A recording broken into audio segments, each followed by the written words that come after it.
A very good afternoon, everyone. I, Nidhi, extend a very warm welcome to all of you for our fifth Wednesday webinar, Inventory Management to Win in Retail.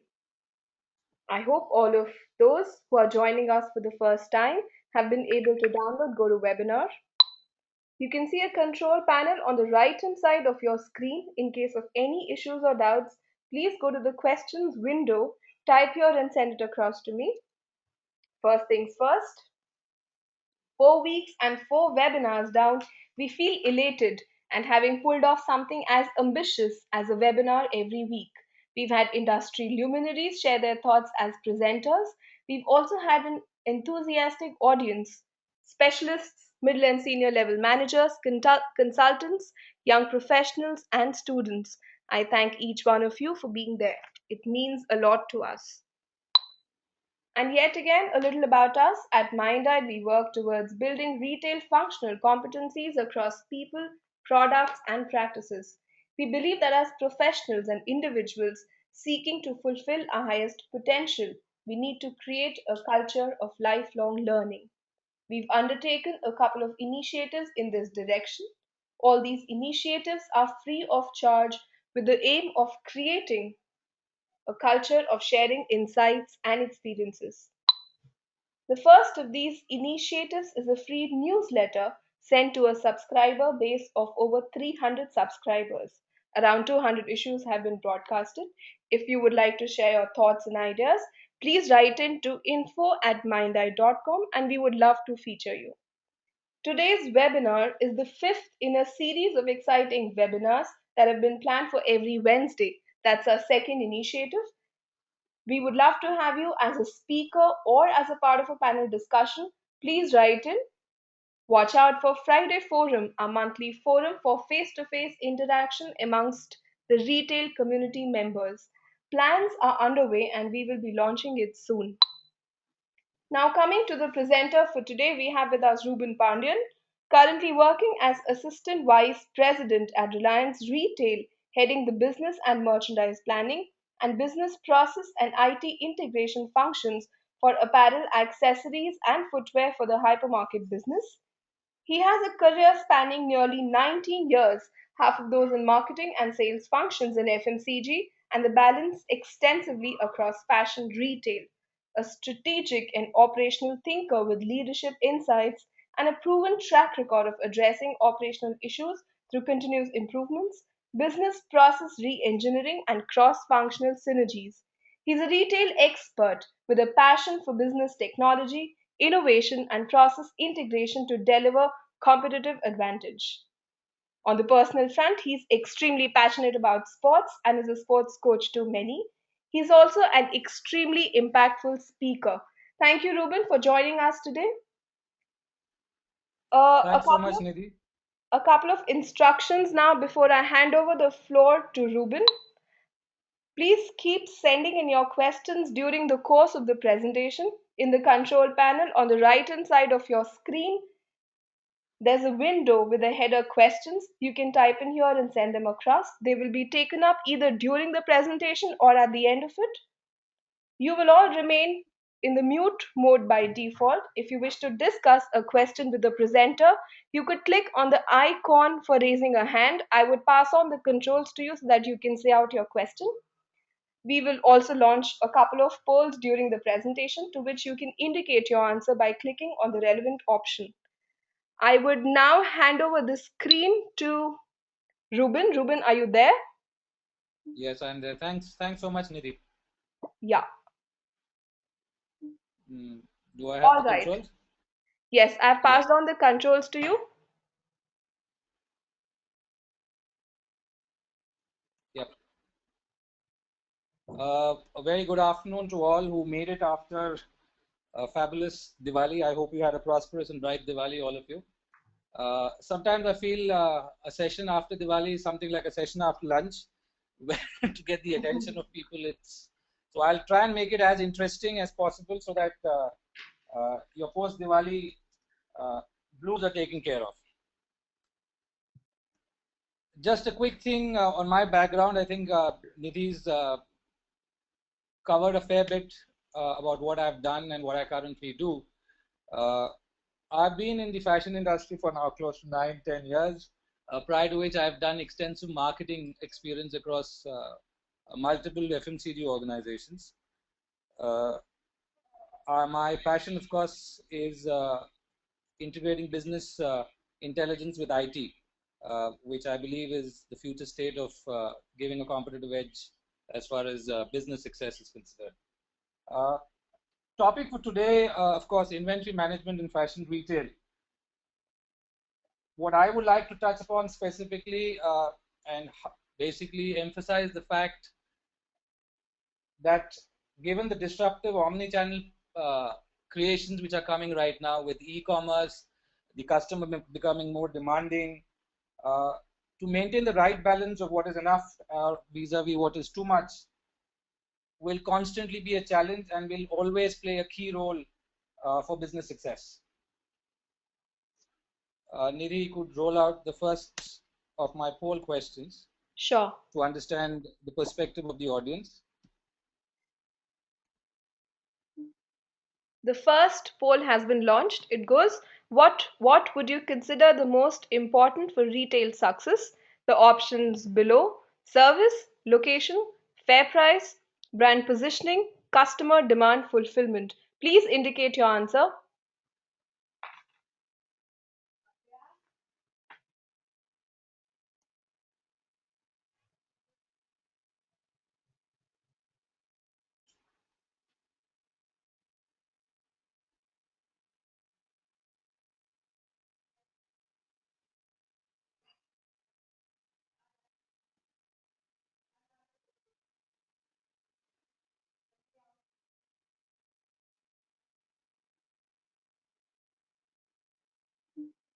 All right, Ruben, we have the results with us.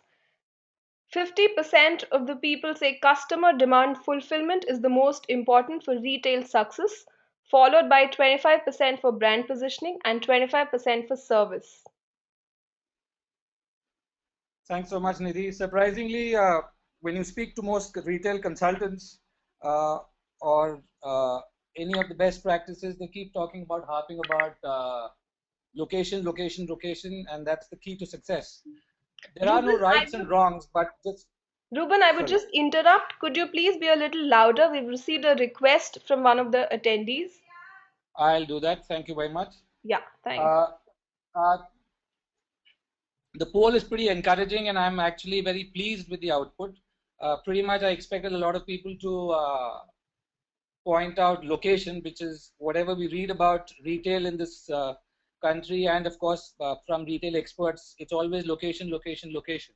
We all agree and recognize that location is very critical uh, for success. But where I come from, just to put things in perspective, against the number of new store opening individuals in an organization, the number of people who work in DNL and the number of people who would work in buying merchandise far outnumber the expense that that an organization would invest in a business. Retail space might cost about between 20 rupees, depending on where you are, to about 400, 500 rupees a square feet. Vis-a-vis average stock density of, even if you take it as low as maybe a 3 to 4 units per square feet, with an average of as low as a 500 rupees across maybe a hypermarket going up to a fashion retailer, you're looking at about 2,000, 3,000 rupees investment. So one clearly says what the importance of inventory is in the scheme of things. Just a quick question, why does retail business need inventory? The answer is simple, 50% of you have answered. We basically need inventory to satisfy the demands from our customers. It is the single enabler behind demand fulfillment. I mean, any service business you are in, retail inventory is there to fulfill the demands, specific demands of the customer that you're catering to. Just a point to ponder, it is seldom what you don't have that puts you out of business. It is what you have too much of. That here lies our challenge of inventory management. Here lies the excitement that inventory management offers for us professionals. In most cases, what happens is the approach is we get an inventory vis-a-vis our gut feeling just in case if this is not there, I need to have an alternative to this. If this has done well, I'll get more of that. And pretty much most of the approach has always been a just in case approach. The just in case approach ends up in what I call as fish. I'm sure quite a number of you would know what fish stands for, but fish is dangerous. It can come and bite you really hard, and it impacts business in a way. In fashion business, it takes a long time, sometimes 3 months, sometimes 6 months to recover from a fish bite. First and still here typically means that you're not rotating your stocks at the front end. You have stocks which are stuck, and pretty much everyone appreciates in fashion retail that once an item stops selling or the rate of sale comes down, the only direction in which it pretty much moves without adding any value to it is the downward slope. We have dissatisfied customers, we have a dilution of equity, end of the day we lose margins and we lose business. Now comes my important question as to who owns inventory. Nidhi, could you roll out my next poll question, please? Sure.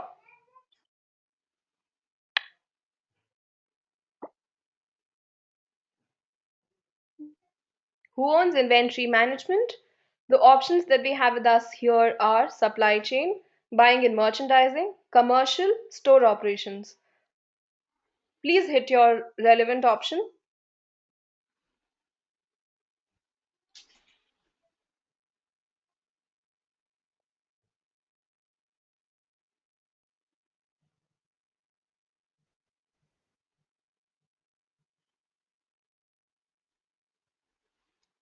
I'm waiting for a few more votes to come in.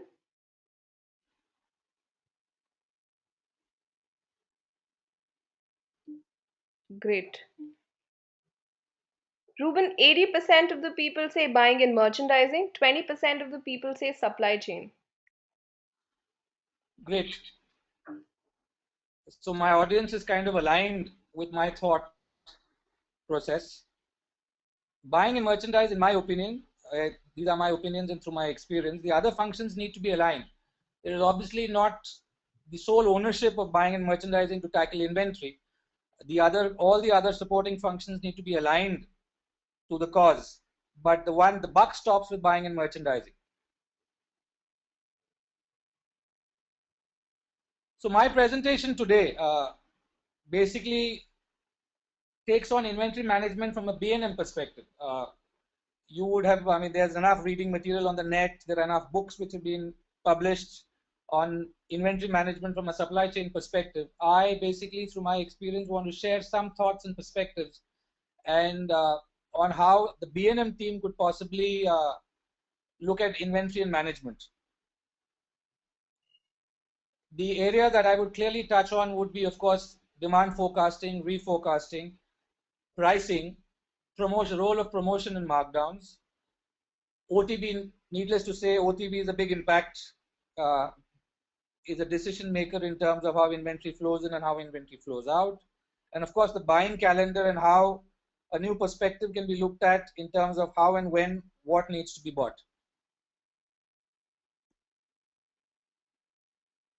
Can I have poll number 3? Sure, Ruben. Launching poll number 3. What gives direction to inventory policies? You could select one of the following options: sourcing capacities, business objectives, DNL, which is distribution and logistics capabilities. Please indicate your answer.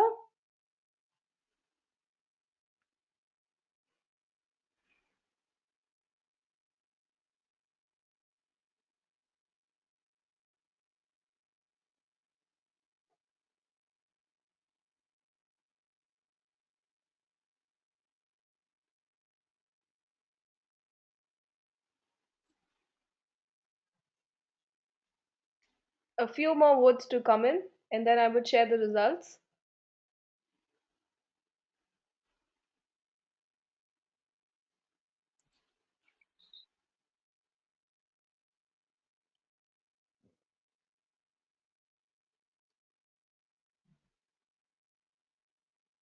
All right.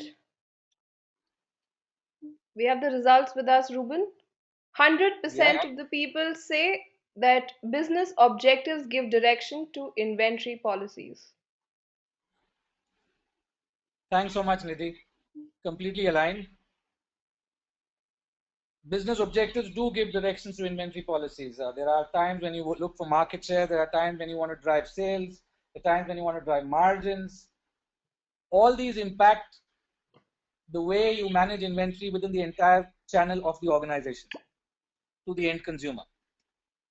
Some basic questions obviously come up. How much inventory do I need to support a sales plan? What assortment mix would be optimal? What is my supply chain lead time? What is the cost of my supply chain to my net sales? Typically, how would I behave if I were in a hypermarket scenario? How would I behave in a specialty market scenario? How would I be in a premium market scenario? Do I look at reverse logistics? Do I skip reverse logistics? What is my replenishment strategy? So among these questions, replenishment strategy has great relevance because it's an operational aspect on an everyday life. Goods come in, goods need to move out, goods needs to be replenished, but the type of goods define the replenishment strategy. You need to have the ability to segment inventory based on customer service requirements. We've all seen peak season management.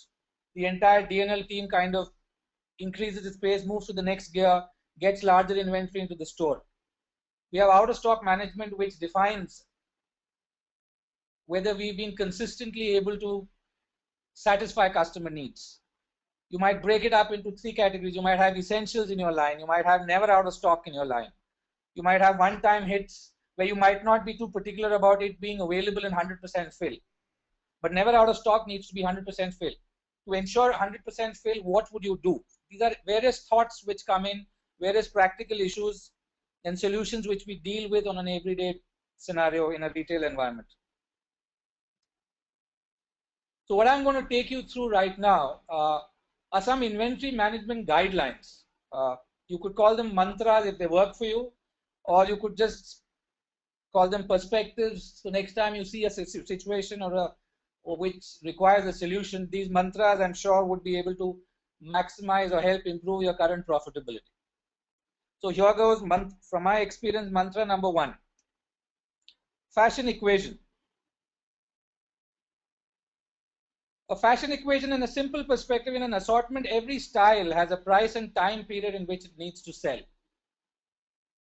Price is the only variable in the equation. Rest, everything else is fixed. Which means if I were to buy a shirt, a blue shirt, the blue doesn't change. The shirt style doesn't change. If I bought it for 10 weeks, the period doesn't change. Which means when a buyer buys a product for 10 weeks, the success of the product is to ensure that the product is out of the system in 10 weeks. If it takes longer, simply it impacts sales, top line, it impacts margin, and impacts the inward receipt of the next in the pipeline stock coming in. Just to give you an example, this is what a simple board would look. You have your styles on that. I've just taken 2 styles. One style, which is a basic style, where the buyer expects a sale of about 10,000 pieces in 10 weeks. A selling price of $5.99, obviously calculated backwards, a weekly expected sell-through of 10% per week. After a period of 2 weeks, we see a sale in terms of units of 2,000 pieces. A sell-through of 20%, which is a weekly sell-through of 10%. Which shows that the buyer's feel and the gut on the estimation was bang on, and the product is selling on course to deliver what it was meant to. Let's take the next product. It's a very smart swimsuit. Obviously, the swim period is limited, so the buyer bought it for 6 weeks, purchase quantity 3,000 pieces. Selling price $9.99, pretty competitive compared to the branded environment. Actual sale after 2 weeks is 500. Sell-through of 17% over 2 weeks against a planned weekly sell-through of 17% per week. So our run rate obviously is 50% of what we started off with, which means that this product will overshoot its life, overshoot its tenure within the selling period. So one needs to take action on this product. And the action is, if the product is displayed correctly, all other variables are in place, you drop the MRP to an extent that it hits the planned sell-through.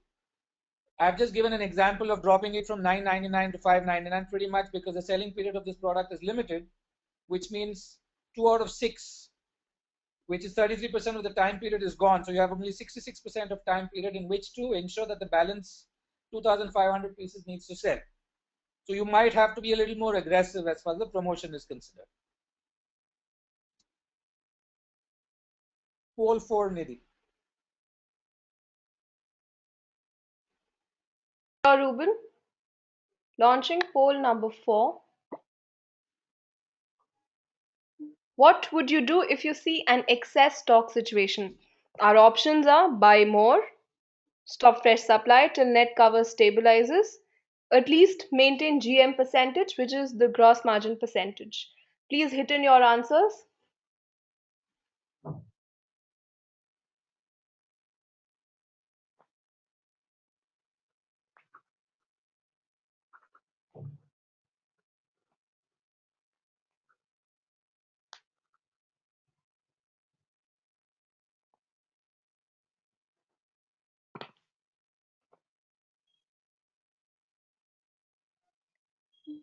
All right, sharing the poll results, Ruben.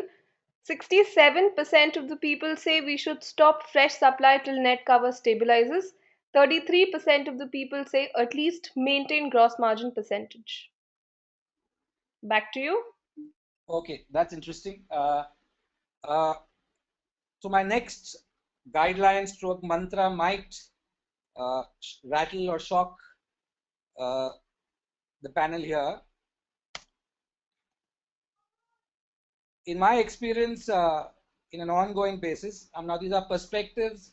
The reference to context needs to be defined very clearly. My mantra would be to say you buy more. Now I'll explain this in the following 2 slides. In fashion retail, typically, these are also the views of a lot of experts that I've interacted with globally. In fashion retail, you buy more to get out of an excess stock situation. Pretty much what happens is, the tendency from a commercial aspect is, oh, I've got stuck with inventory, my OTB is blocked, I need to get this thing out of the system for my OTB to open. Pretty much in a scenario which is the standard or most orthodox way of looking at things. But typically in a fashion environment, what typically happens is, once a product stops selling or sells less than sell-through, expected sell-through, the only direction in which the sales curve goes is downwards, which means by choosing option 2 and 3, which means either hold gross margin percentage or hold fresh inventory, you're forcing yourself to fail. My question is, when do you have an excess? When an actual sell-through is less than planned sell-through, which means you bought a garment, say price 1,000 rupees for calculation ease. You wanted it to sell 10 pieces in that particular week.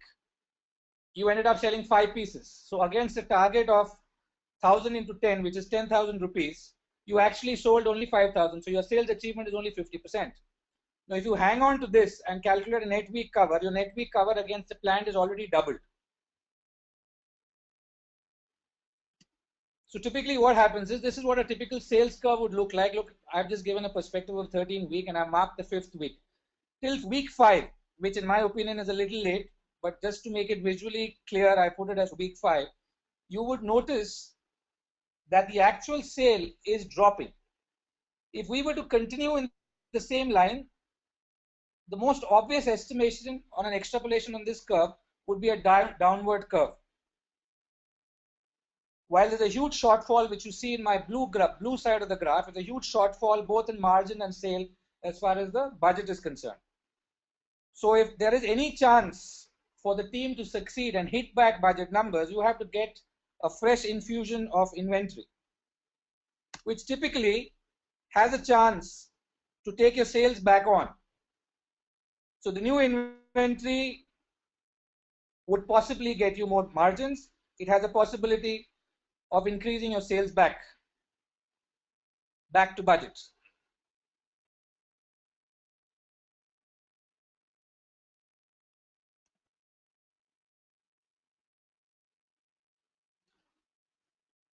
This is a concept which might, I will not call it, say alien, but might be away from the standard norm. But we've seen a fair bit of success by following this mantra and to arrest sales downfall and to arrest margin decline.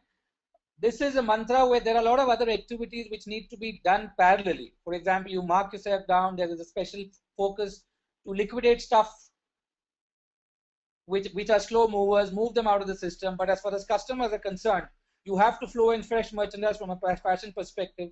Otherwise, the customer kind of feels disappointed. The customer might give you a chance once, but beyond a couple of times, the customer stops coming to that store thinking that there are old stuff in the line and nothing exciting, or there's no buzz in the line.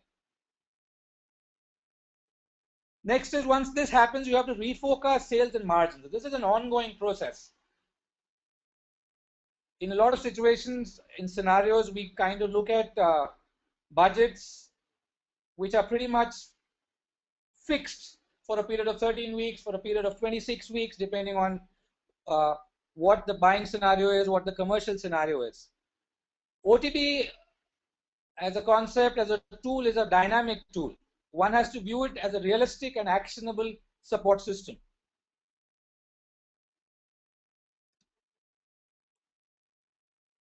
I very strongly recommend the use of the OTB as a dynamic tool. One needs to measure, analyze, and act on it on a weekly basis.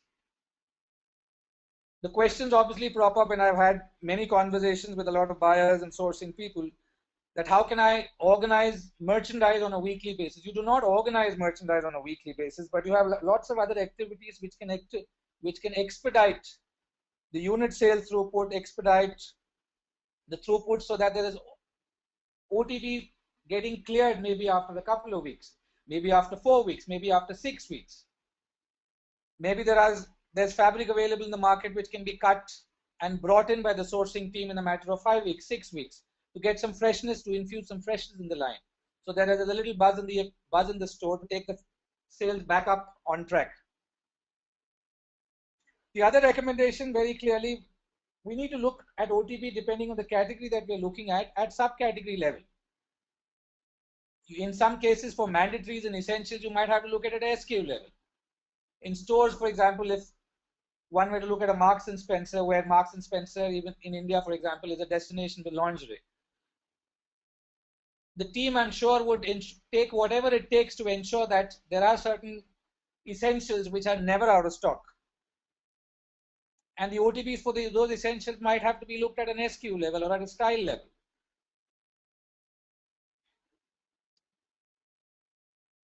As a buying and merchandising person, my next mantra would, of course, be to be brave and passionate. Fashion retail is clearly not for the faint-hearted. If you spread your eggs thin, then your result would also be thin. If you need to be successful, you need to take calls. If the buyer, the designer, the merchandiser feel strongly about a line or a particular style, there is no harm in going all out for it. The next guideline is related to this, is make big mistakes. Small mistakes cannot be leveraged. I'm not saying be foolhardy and jump into a well without thinking, but pretty much most B&M team members are passionate. They do their analysis and they expect a strike rate of about 70 to 80% depending on their capabilities. So when your heart tells you that this is working, it's recommended that you go ahead with it full out rather than pessimistically taking baby steps.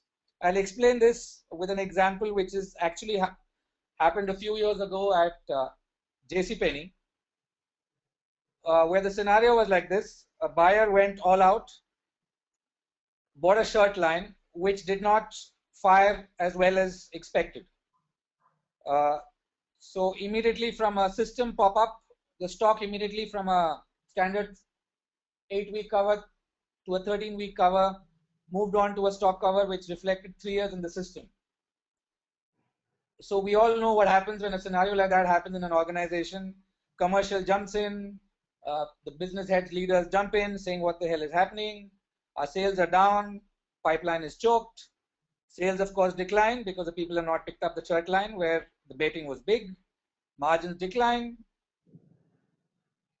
Obviously, the buyer and the merchandising team see no OTB. What do we do? The category is declining. The solution was simple. People went for a mega promotion to clear the stock.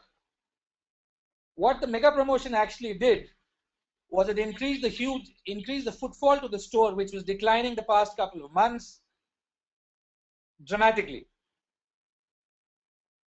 When footfalls increase, when you have something happening big, of course, the conversion is driven by the marketing promotion, specifically targeted to the shirt line. But when people walk in, they do not buy only shirts, they buy a lot of other things, which have a lot of margin associated with it. So what happened at JCPenney was the total sales increased across categories. The dollar margin went up by 15%. And this was the highest quarter performance ever in the last 3 years for JCPenney. And of course, the single objective of clearing the men's line was also met. If you were to look at it and that buyer had basically played it safe and instead of buying big, had bought multiple ranges which were not large enough, the marketing team would have found it very difficult to leverage this as an opportunity. So since the mistake was big, the opportunity to leverage it turned out to be big. So I am not, but the next one, which is a rider to this very clearly, is do not repeat mistakes.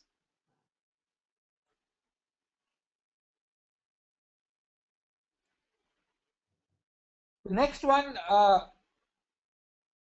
is my favorite, and this I would vouch for very clearly, is not to buy for an EOS. Typically, in a lot of scenarios, you end up buying for a 13-week period. The 13-week period from a display perspective is absolutely correct because the store cannot be left empty. But what you buy for that 13-week or what you buy for that 26-week period is defined or defines whether you make those extra 5-7% gross margin or you lose it all in the EOSs during markdowns. By advancing the flow of new season fashion during EOS is what we call this blending. When you blend two season stock well in advance, you typically end up buying less of markdown stocks, which is a standard thing in fashion, which you can't do without. An assortment is given in fashion. You blend in the next season. Typically, for example, if you were buying for a spring summer range for a period of 26 weeks, where typically, in a country like India, the end of season period is more or less defined somewhere in July, August. Now, if you were to buy for a closing inventory of 13 weeks in July, purely with spring summer merchandise, you are buying for markdown.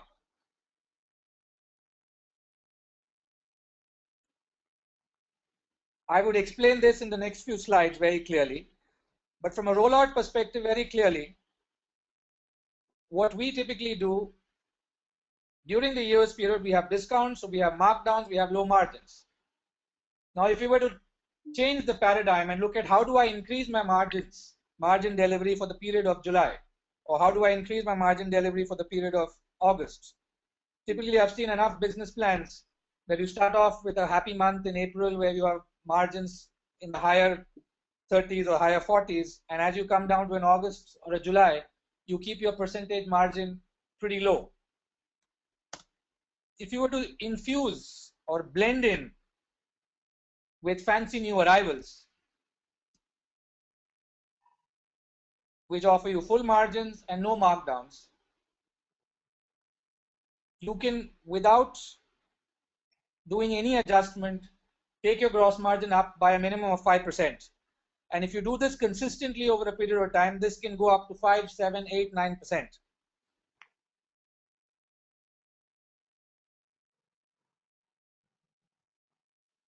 Just to give you a graphical view of how things work, typically a standard seasonal transition looks like that. You have June, you have 100% spring summer. July would typically again have 100% spring summer. August would be a transition period where you start seeping in some of your autumn winter merchandise.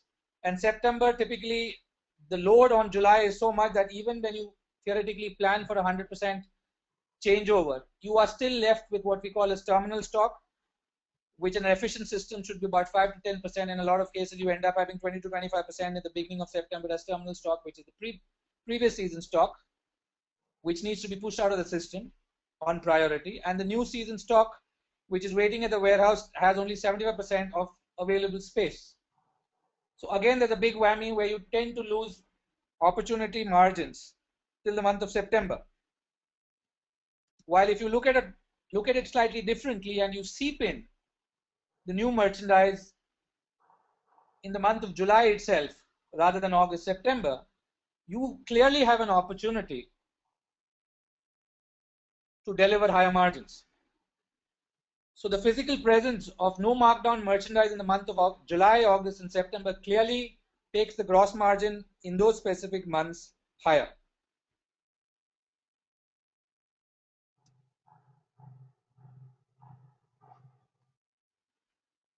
And most important and most neglected one, of course, is do not leave your front end behind. The store staff is the one which interacts with the customer day in and day out. They have insights which are valuable. We have a lot of proactive and open buyers and merchandisers who would interact with the front end, take their feedback, and try and incorporate it in the coming lines, in the coming business. But in most cases than not, the structured form is lacking.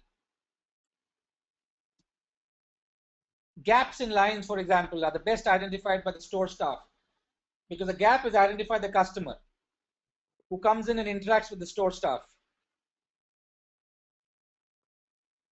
There are errors in the line, or there are lines which are not accepted by the customer. These are all pointed out by the interactions that the store staff has with the customers. So my recommendation very clearly here is to create a process and a formal pipeline to capture all these employee insights and bring them in on a regular basis so that they can be absorbed and imbibed and executed in the coming lines. I mean, I'm sure all of you know the successful retailers like Zara, H&M, in other industries like Best Buy, have institutionalized this process to an extent that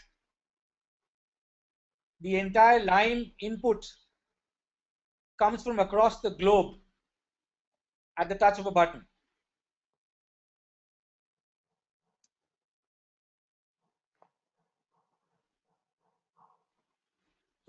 So those are my 5-6 guidelines stroke mantras, which I believe if we follow improves inventory control and management very clearly and very nicely. I'm open to take some questions, and I'll be happy if any one of you wants to connect with me at a later stage. My details are on the screen, and if anyone has any questions, I think I'll leave the floor open for questions. Sure, thanks, Ruben. Guys, please keep sending in your questions while I take up the questions I already have with me, which have been sent across during the presentation. You could also hit on the hand icon and speak directly with the presenter right now and discuss your question. Meanwhile, Ruben, I have a couple of questions which have come in. One I have marked to you, the others I haven't been able to mark. I would read them out for you. Okay, thanks, Nidhi. The question that I can view here is from Ganesh Gunjan. The question is marketing promotion the only solution to clear the stock? No, marketing promotion is not the only solution, but it's one of the solutions which works well in a scenario where your lines have failed and you want customers to regain the confidence in that category or in the line or in the store.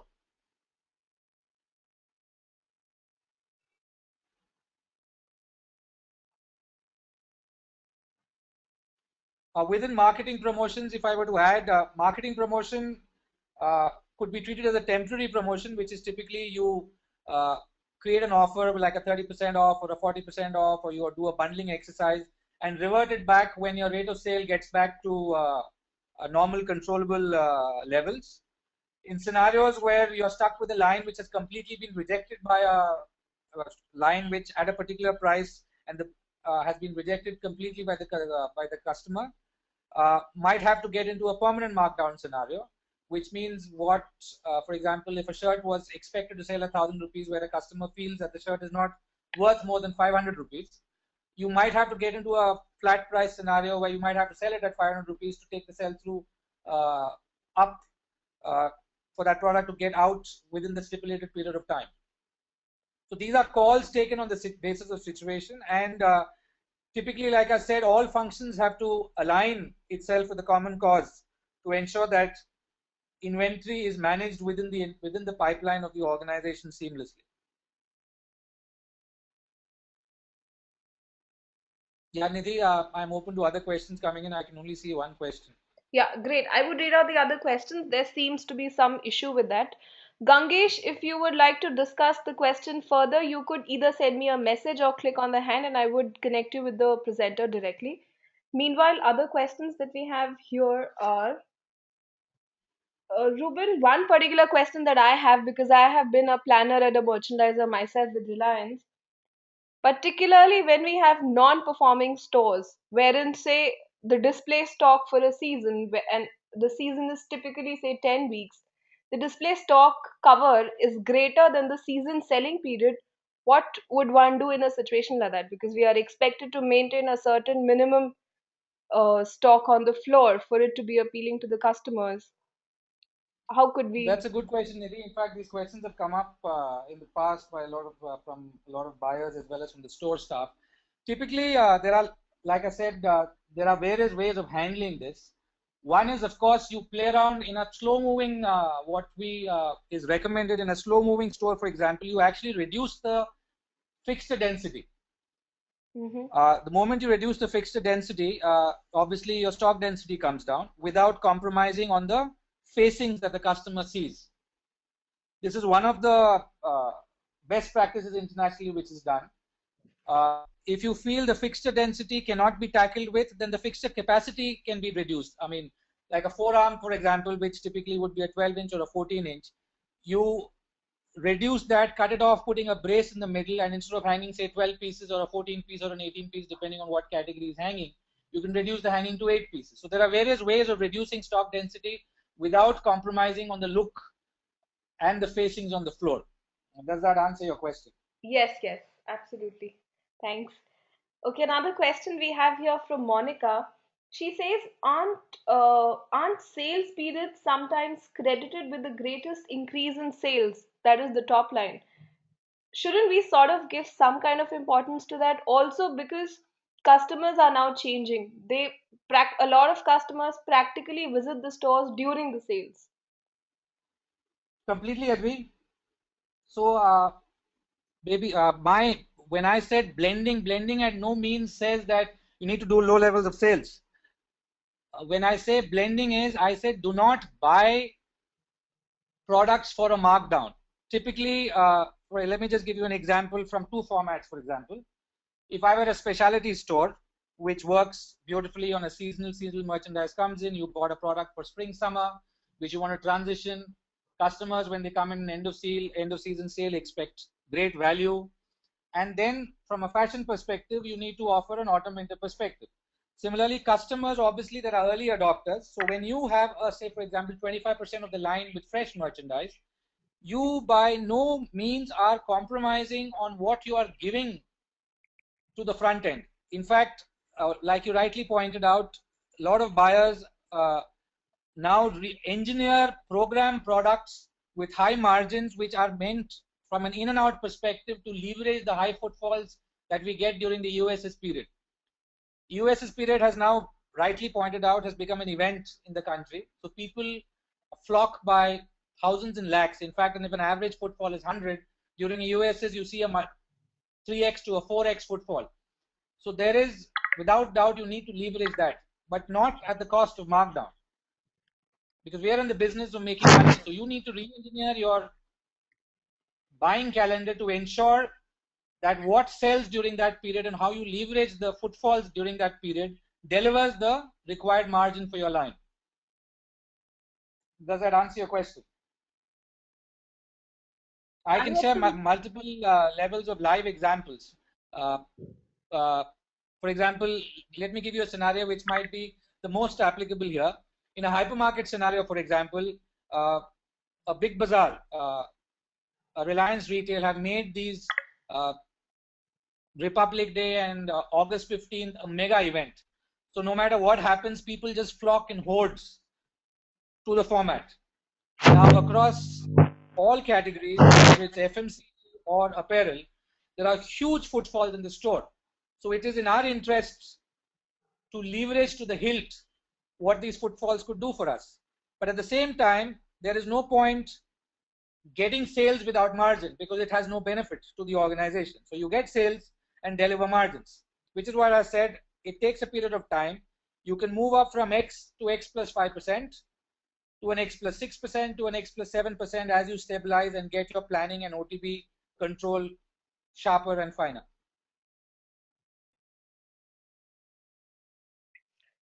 I hope that answers your question. Sure, Ruben. Monica, if you have any other question, please connect with me. Let me know. I will connect you with the presenter. We have another question from Gangesh, Ruben. He says, how do we Yes. plan our inventory in the online business? Is it by week cover or sales to stock ratio or past sell through? To be frank, I am not the expert as far as the online business is, but I can only recommend certain things because I don't have actual experience handling the online business. But in my experience, very clearly, the online, the kind of information that you have as far as customer requirements are concerned are at a different level. So you should be able to tailor make uh, inventory. In fact, there are a lot of portals which actually deliver once a order is placed. So in terms of online, my recommended brief or recommended direction for online retailing in terms of inventory cover has to be minimalistic to take care of all the other expenses. Because end of the day, inventory is an expense. So online, for example, there's a lot of logistics expense which comes in. And in the kitty, for example, a 100 rupee product can be broken up into cost of product, cost of freight, cost of supply chain, cost of marketing. So in the scheme of things in online retail, the percentage of cost which lies in logistics typically is significantly more than standard retail. So the flexibility to keep higher costs in area of inventory would not be available. So if a standard norm is 10, say 10 weeks or 5 weeks in brick and mortar retail, then my hunch would be it will be significantly lower in online retail. And it should be significantly lower. I just received a message from Gangesh. He says, but there are no overhead costs. When you say overhead cost, can Gangesh specify?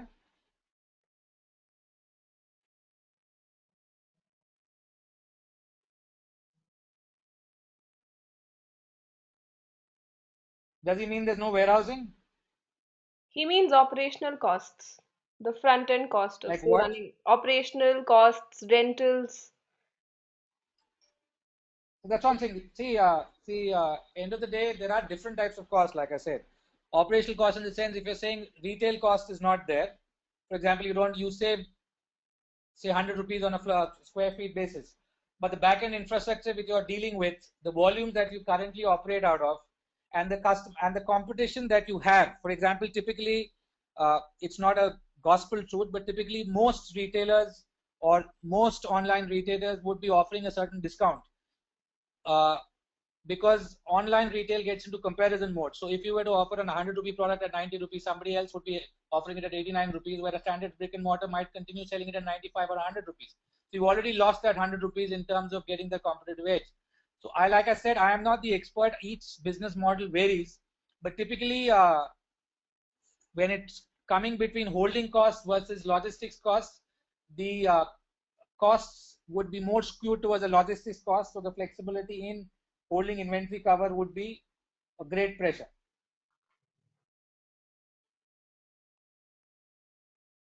Gangesh, any further question on that, please write in. Meanwhile, I'll take up another question. Uh, Rohini has a question, Ruben. Yeah. This question came in while you were talking about the buy more principle.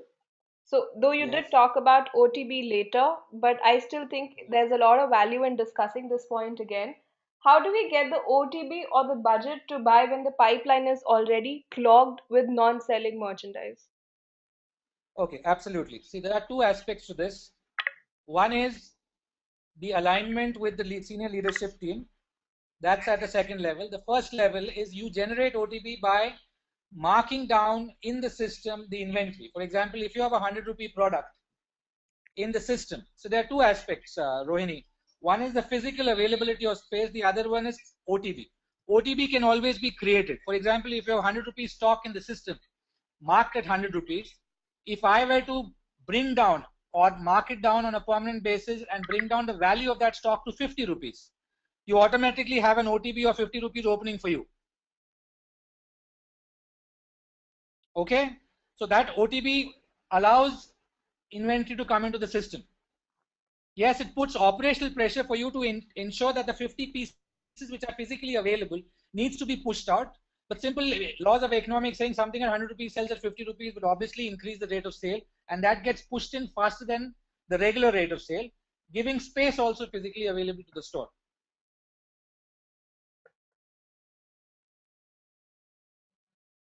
And in cases, for example, the one which I discussed with you as far as JCPenney is concerned, those are exceptions where even marking it down does not open an OTB, because a 3-year perspective, you will never have an OTB. Those are where all the top leaders also would jump in and take a call and align themselves. So there is marketing coming into the fray. There would be DNL coming into the fray. Just imagine what a 3-year in a size of operation like JCPenney, where they have 3 years of stock. The stock would be running in over 1 million pieces. So it's not a single person's opinion versus decision. It's a collective decision which is taken on exceptions where specific OTBs can also be released to create buzz as far as the customers is concerned. But in this case, the offer actually, which I did not share, was a buy one get two. I think that itself drove enough number of people to the store to get additional stock into the system. Does that answer your question? Yes, I guess, Rohini, that answers your question. Please write in if you need any further clarifications. Ruben, I would now unmute Ruben Diwan. He has a question to ask. Ruben, I'm unmuting you. Are you there? Yeah, I'm there. Yeah. No, Ruben Diwan, are you there? Yeah, I'm here. Hi, Ruben. Hi, Ruben. Hi, how are you? I'm good. Long time. Yeah, long time. Ruben, I had a question. In the market today, when we see a clear practice of end of season sales and also customers getting into the habit of saving up, saying that sale is around the corner or I will buy during the sale, what do you think would happen if a retailer approached a blending strategy in this kind of a scenario, and would that affect potential footfall and sale of this period when you are doing a blending strategy vis-a-vis a market which is actually on a clear EOSS and customers actually waiting for that EOSS? Hi, Ruben. I think a similar question had come in earlier. We are not compromising. I am not at any point suggesting that you compromise in the value offering to the customer. What I'm suggesting is there is a footfall multiplier which is available in the market. Okay. You leverage that. For example, if just as a benchmark, typically on a standard, if you do not blend, 100% of inventory available is available for transition, which means Right. in the month of July, for example, I'm sure you will agree that 100% of goods on the floor, leave the core and let's get into specifics on fashion retail. 100% would be spring summer, Right. which means in the transition, as planned, spring summer has to exit the store, Right. which means 100% of your store would be under markdown. Okay. Agreed? Yep. Agreed. Now, what I'm suggesting, instead of making it 100%, you make it 75% and bring in 25%. Typically, what happens is, in your markdown number, the customer, even a 75 on a multiplied by 4 scenario, is not bringing down the opportunity for value as far as the customer is concerned. Okay. You have a certain percentage of that 4x footfall which is coming into the store to pick up fresh merchandise. Okay. Okay. Are you Okay. with me? And the third Yep, I'm opportunity with you. which is not in line, which is the third one which is also done, which is programmed merchandise which comes in and out, which is bought only for 3-4 weeks. You offer great value, you buy stock, there are various ways of doing it, where these products come in with huge margins and huge value equation. For example, you market at 100 rupees and sell it at 50 bucks and still making 50% margin. That's the third prerogative. Right. So these are in and out merchandise, but these are not old season merchandise. Okay. Okay. Okay. Have I answered that question? So in terms of, yeah, of course. So in terms of blending, ideally we should tilt more towards having a larger chunk of the merchandise on sale with some infusion, maybe around 25 to 30% of fresh. See, there is no specific guideline. It varies depending on the percentage of fashion in your category. Menswear would behave a little different from women's wear, for example, because the percentage in the range vis-a-vis core versus, see, core typically runs through the year. So when I say blending, you're blending in fashion, which is not a running product, which requires transition. Right. So any category which has a larger chunk of fashion, so the customer who are regularly buying would expect a larger chunk of fashion to be fresh. Okay. Okay. Yep. So these are calls which will be taken, and as a matter of fact, when you do this over a period of time, the customer's behavior also starts changing a little bit. Okay. So at no point am I saying they will not expect value. The EOSS mob will not be there. The mob is there. Leverage whatever you can from the mob. Okay. All right. Yep. Got it. Thank you. Thank you, Ruben Diwan, for asking the question, and thanks, Ruben, for the answer. I would move on to next question now.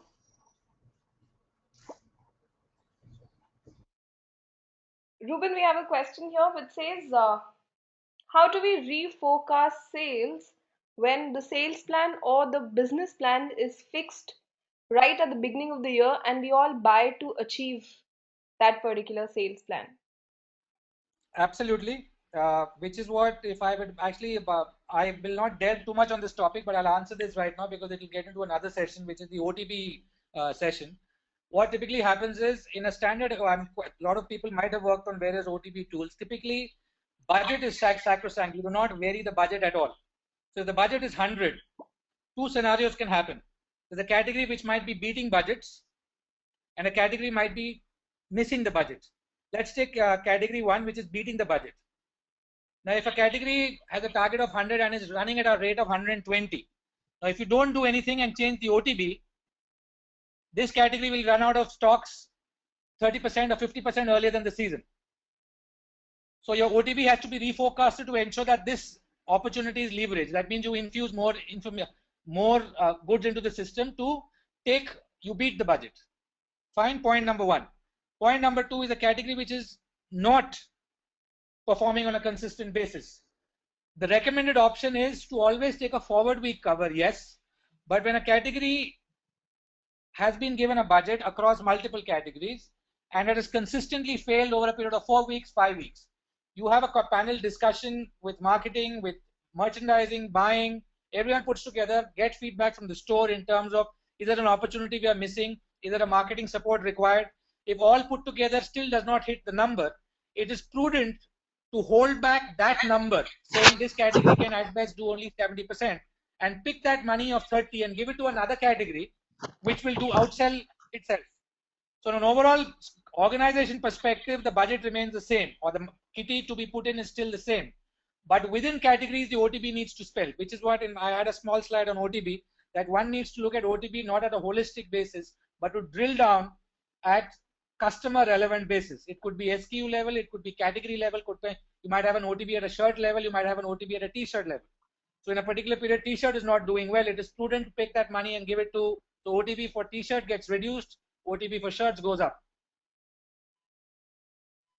Does that answer the question?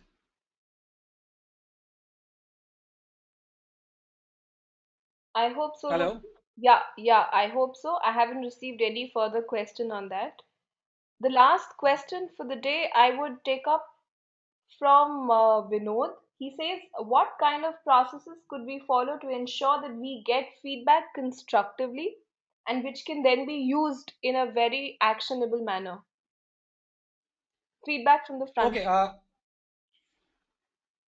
See, the feedback has to be, see, there are processes. You have to put in a process. For example, if you were to get a process, you have a feedback mechanism coming from DNL, for example. DNL throws up a pop-up regularly saying stock excess, stock excess. That's a process. Now, it's a communication process which can be adapted and engineered through an IT system where information goes in from the stock front end and it pops up at a regular predefined schedule and comes in and drops into an email or drops into a central portal for the buying and merchandising team.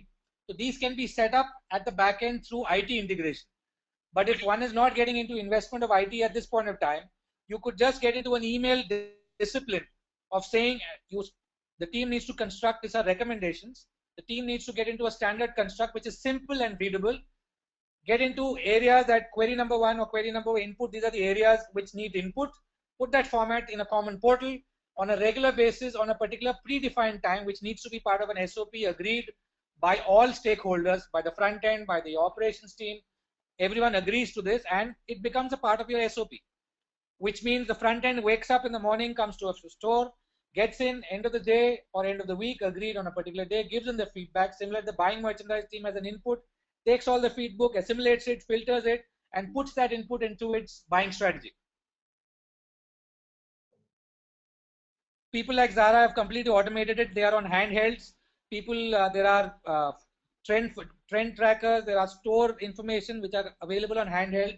People click on it on the moment any information comes in and it's zoomed back into the central server.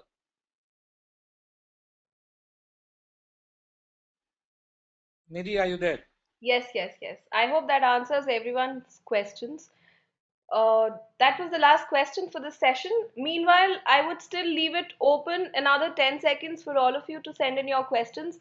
Ruben, any closing remarks or comments? One quick thing, which I mentioned as my opening comment, is basically inventory management is not something which is go by the book scenario. It's a very dynamic process. As professionals, one needs to manage, monitor on a regular basis, right from procurement to merchandising. At various levels, one needs to measure to see any kind of retail success. I got the question which came on specifically online. So with the advent of online becoming a big force, the expectation from the customer's end from a standard classic when, where, and how do I shop, it becomes when, where, and how I get it delivered. So the expectation levels on delivery standards keeps going up. The pressure on inventory management through the pipeline becomes harder and harder and more challenging and more exciting. So the person or the team which innovates the best and is open to such a challenge will succeed in the long run. Yeah. Thanks, Ruben. That was a very power-packed session. I thank all the participants as well for participating and sending in questions throughout the presentation. Please feel free to write to me at nidhi@mindeye.com, NIDHI@mindeye, or info@mindeye.com for any feedback and suggestions on how we can make it better. You could also send in topics that you would like us to share thoughts and ideas about. Thank you all. Thank you, Ruben, once again, and have a great day and a great week ahead. Thanks so much, Nidhi, for the opportunity, and thanks so much for the audience to giving me a patient hearing. Thank you so much. Bye bye.